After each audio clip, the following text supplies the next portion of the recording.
Passionnés de vallée de course au large, bonjour et bienvenue dans ce nouvel épisode d'Actu Large, l'émission où je résume l'actualité de la course au large tous les jeudis à 18 h. Aujourd'hui, dans un premier temps, on va parler de la Solitaire du Figaro dont le parcours a été annoncé. Ensuite, on parlera de la route du Rhum où il y a eu des annonces aussi de fête. Enfin, dans un troisième temps, on parlera du trophée Jules Verne puisque Gitana ne pourra pas participer au trophée Jules Verne, ne pourra pas partir sur une tentative cette année. On va en parler, c'est dommage. Ensuite, je vais pouvoir vous révéler ce que je savais depuis plusieurs semaines, que je sais... Je l'ai gardé le secret, je l'ai jamais dit. Mais Tanguy a acheté un bateau pour le prochain Vendée Globe. Je vais vous expliquer comment je l'ai su. Je vais vous expliquer, donc voilà. Ensuite, on va parler de Yann Richomme qui s'est fait construire un nouveau bateau. Ça y est, c'est officiel, c'était officieux, mais c'est officiel. Ensuite, on parlera des nouveaux parcours de la Dream Cup. Ça a été annoncé au Salon Nautique. Des nouveaux parcours, parce qu'avant, il y avait un certain parcours. Et maintenant, ça a changé un petit peu. Ça va être super intéressant. Ensuite, on va parler de Yannick Bestaven qui a été élu marin de l'année 2021. C'est une très bonne nouvelle, c'est cool pour lui. Ensuite, on va parler du Brest Ultime, le tour du monde en ultime en solitaire. On va en parler, on va voir, il y a eu des petites annonces de fête dessus. Et enfin, on fera le point sur le retour à la base, le retour de certains IMOCA en course record, voilà, en rallye, tout simplement. Juste un petit truc, je peux vous dire un truc aussi, c'est que je pense que l'info que je vous ai donnée la semaine dernière sur Paul Meillat semblerait se vérifier. Je l'ai vu hier au Salon Nautique, je lui ai dit bonjour. Vu comment il est, je pense que l'info est pas loin d'être vraie. Donc je pense que Paul Meillat, c'est bon, il a un bateau neuf pour le prochain Vendée Globe, ça fait trop plaisir. Voilà. Et du coup, on commence tout de suite avec la Solitaire du Figaro. Le parcours de la Solitaire du Figaro 2022 a été révélé. Au vu de la longueur de cette actu large, je vous ferai une autre vidéo dans la semaine où j'analyserai les 3 étapes en détail, car elles sont très intéressantes. La première étape part de Nantes, enfin plutôt de Saint-Nazaire, car on ne peut pas donner un départ sur la Loire, pour finir à Port-la-Forêt, après être passé par les Scilly et l'île de Slocum, en mer Celtique. La deuxième étape emmène les concurrents à Royan, après être passé par le phare d'Enniston, les îles anglo-normandes, la chaussée de Saint et le phare de Cordouan. Enfin, la troisième étape mènera les concurrents en Loire-Atlantique dans un port inconnu après être passé par la Corogne. Comme je vous l'ai dit, je vous détaillerai le parcours dans une vidéo et on verra tous les points intéressants de ce parcours, car il y en a beaucoup et les personnes qui ont imaginé le parcours avec les villes qu'on leur a données ont fait un bon travail. Par contre, réduire la solitaire à 3 étapes est une bêtise à mon sens. Déjà, c'est donner 50% de la solitaire à une région, puisque le grand départ et le grand final se font au même endroit. Mais on va en reparler après. Aucune escale dans un port de la Manche, alors que des villes avaient été très contentes de recevoir la solitaire une fois et semblaient vouloir la revoir. Je pense à Dunkerque par exemple, même si Dunkerque est en mer du Nord. Ça nous amène au problème de la Loire-Atlantique qui prend tous les ans le grand départ et le grand final, ce qui limite beaucoup les possibilités de parcours. Je me rappelle avoir fait la critique lors de l'annonce de ce partenariat. On m'avait répondu que la Loire-Atlantique comptait pas mal de ports, sauf qu'ils avaient oublié, volontairement ou involontairement, de dire que peu de ports sont capables d'accueillir les Figaro 3 à l'heure actuelle. La preuve, ils voulaient faire le grand final à Piriac, sauf que le port n'a pas été assez dragué, et donc ils ne peuvent pas y aller. De plus, ce n'est pas le port idéal pour faire le grand final, car ce port n'est pas accessible à toute heure de marée. Au final, sur la côte, seul le port de Saint-Nazaire est capable d'accueillir les Figaro 3 n'importe quand, avec quand même une écluse à passer. Sinon, c'est retour à Nantes. Donc la solitaire a de grandes chances de finir au même endroit que là où elle a commencé, c'est-à-dire à Saint-Nazaire. De plus, la Loire-Atlantique n'est pas non plus très large, donc géographiquement, on finit toujours un peu au même endroit. Je le répète, mais je trouve le parcours super. C'est juste que selon moi, cette course devient la solitaire de Loire-Atlantique et plus la solitaire du Figaro. Cette course qui, grâce à son itinérance, permettait de mettre en valeur différentes régions et permettait des parcours très variés. Même si je me montre très critique par rapport à cette solitaire, on la suivra très attentivement quand même dans Actu Large. Passons maintenant à la route du Rhum, qui elle n'a pas besoin d'annoncer un parcours car c'est le même depuis 1978. Par contre, les organisateurs ont annoncé qu'il y aurait sûrement 130 bateaux au départ, répartis entre les Ultimes, IMOCA, Ocean 50 classe 40, Rhum Mono et Rhum Multi. Le village sera plus grand, il fera 70 000 m² et sera ouvert 13 jours au lieu de 12. Dernière nouveauté, les ultimes rentreront dans le bassin Vauban au prix de petits aménagements dans le sas pour éviter de les abîmer, car ils passent de justesse. Je sais que ça va faire plaisir à certaines personnes, mais perso, je ne vois pas où ils vont pouvoir les mettre. Et surtout, je trouve que malheureusement, ils risquent encore d'éclipser les autres classes qui sont pas moins intéressantes.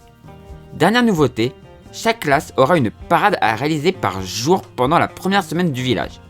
Les spectateurs pourront donc voir les bateaux naviguer devant les remparts. La deuxième semaine sera elle entièrement à quai pour laisser les équipes techniques finir de préparer les bateaux. Ça va être une super édition et j'ai hâte d'être à Saint-Malo en novembre prochain pour les voir. Bien évidemment, on suivra la course dans Actu Large.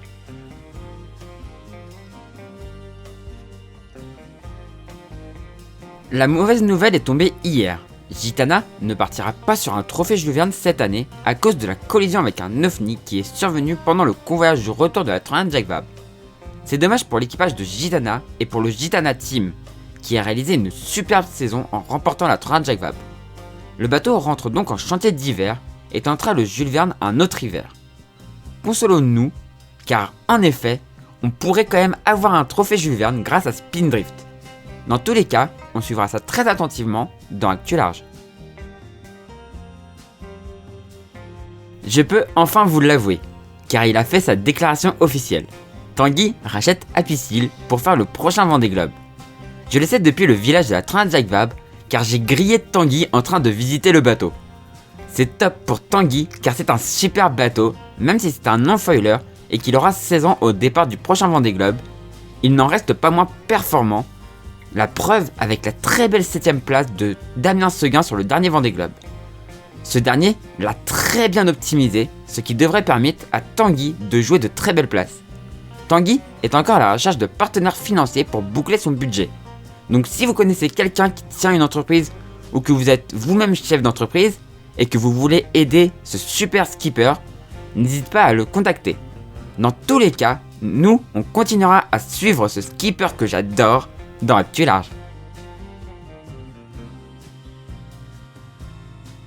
C'était un secret de Polichinelle, mais c'est maintenant officiel. Johan Richomme part bien sur le prochain Vendée Globe sous les couleurs de Paprec et Arkea. Il aura à sa disposition un bateau neuf signé Koch Finno Conch, avec l'objectif de faire un super résultat sur le prochain Vendée Globe, c'est-à-dire podium ou victoire. C'est une super nouvelle pour Johan qui mérite sa place sur la ligne de départ, car c'est un très bon marin. On le suivra très attentivement dans Actu Large. Encore des annonces sur le salon nautique, mais là c'est de la Dream Cup qu'il s'agit. Cette course, au départ de Cherbourg et à l'arrivée à la Trinité-sur-Mer, propose des parcours plus longs que d'habitude et permettra cette année aux concurrents de la Route du Rhum de faire une de leurs dernières grandes courses et de se qualifier avant le départ. Toutes les classes iront chercher une marque au large de l'Angleterre avant d'aller au Scilly. C'est là que les parcours vont se séparer. Les ultimes iront chercher l'île de Man, le Fastnet, puis Bilbao avant de remonter à l'arrivée. Les classes 40, Ocean 50, IMOCA, Rhum Mono et Multi et Open Grand Monocoque iront chercher le Fastnet avant d'aller chercher le Waypoint Dream et la bouée BXA avant d'arriver. Enfin, les IRC, Figaro 3, Multi 2000 et 1650 iront directement chercher le Waypoint Dream puis le plateau de Rochebonne avant d'arriver. Les parcours font respectivement 1500, 1000 et 600 000 de distance. Ça va être une superbe course à laquelle Critère 8 va participer. On les suivra très attentivement dans Actu Large.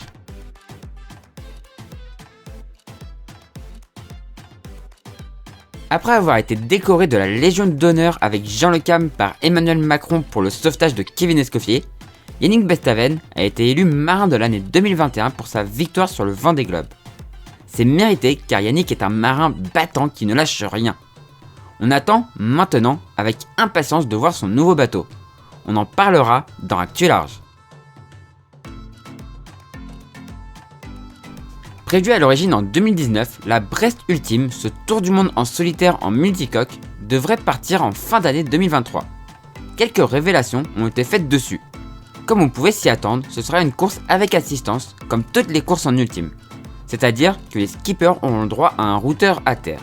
Par contre, l'autre chose qui a été annoncée est plus inattendue. Les skippers auront le droit de faire escale. Le but annoncé est d'éviter les abandons pour des petits problèmes, car on sait qu'ils seront minimum 5 et au maximum 7 au départ. Ce qui fait pas beaucoup et risquerait de mettre en péril la course si aucun bateau ne finit. Je pense que cette dernière règle est provisoire. Et si dans l'avenir il y a plus de bateaux ou que les bateaux deviennent tellement fiables qu'ils abandonnent très rarement, la course pourrait devenir sans escale pour des potentielles éditions suivantes. Dans tous les cas, on suivra ça dans Actu Large.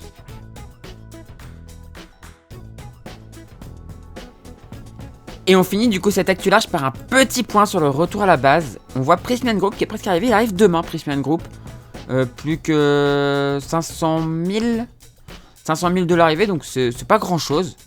Et derrière, vu qu'ils sont pas tous partis en même temps, ça veut rien dire, mais on verra du coup la prochaine fois qui a fait le meilleur chrono. Mais on voit du coup Corum l'épargne qui arrive du côté des Açores. Alors, en fait, ils cherchent tous un peu à éviter les grosses dépressions, donc Prismian restait un peu en arrière pour éviter de rentrer dans la grosse dépression de devant. Et là derrière, ils essayent d'éviter cette grosse dépression qui arrive par derrière. On voit voilà, Corum qui est assez sud, donc qui devrait pouvoir passer. MACSF qui se trouve ici. Et derrière, on a Groupe Abyssile, dont on a parlé dans l'actu large. Et enfin, Groupe C1 qui ferme la marche des 5 bateaux qui font ce retour à la base. Qui est du coup cette année une sorte de rallye où on essaye d'avoir le meilleur chrono. Mais dans 2 ans, ce sera une véritable course qualificative au Vendée Globe. Un peu comme l'était la transat B2B. Voilà. Donc ça se passe plutôt pas mal. Donc voilà, on voit actuellement les bateaux dans l'ordre de la distance à l'arrivée. Je vais dézoomer un petit peu. Hop. Excusez-moi. Hop, voilà. J'avais juste comme on pouvait pas le mettre en très grand, j'avais zoomé en... Voilà. Je dézoome pour que vous puissiez voir un petit peu le classement. Voilà, Groupe C1 dernier à encore 2226 000 de l'arrivée à 18 nœuds 6, 19 nœuds 8 pour Groupe Abyssile, 18 nœuds pour MACSF, 15 nœuds 5 pour Corum et 15 nœuds 7 pour Prismian. Voilà. Donc voilà, arrivé dans les prochaines heures, enfin demain pour Prismian et un peu beaucoup plus tard pour la suite. Voilà. Et du coup on a fini avec ce retour à la base et on passe maintenant à la outro. Voilà, j'espère que cette vidéo vous a plu. On finit toujours par le petit appel aux sponsors. Si vous connaissez des gens, si vous connaissez quelqu'un qui connaît quelqu'un qui connaît quelqu'un, ou si vous êtes vous-même chef d'entreprise, il y a des skippers qui cherchent encore des sponsors. Bon, il y a Tanguy, il a un bateau, mais il cherche encore un petit peu. Il cherche encore de l'argent, donc on n'hésite pas. Sinon, il y a toujours notre cher Nicolas Lunven, il y a toujours Morgan Lagravière, il y a toujours, alors, Christopher Pratt. Comme j'ai dit, bon là, Christopher Pratt et Morgan Lagravière, j'ai des gros doutes, mais voilà. Et il y a Yann Elias qui cherche toujours aussi pour des skippers, des sponsors plutôt pour le prochain Vendée Globe.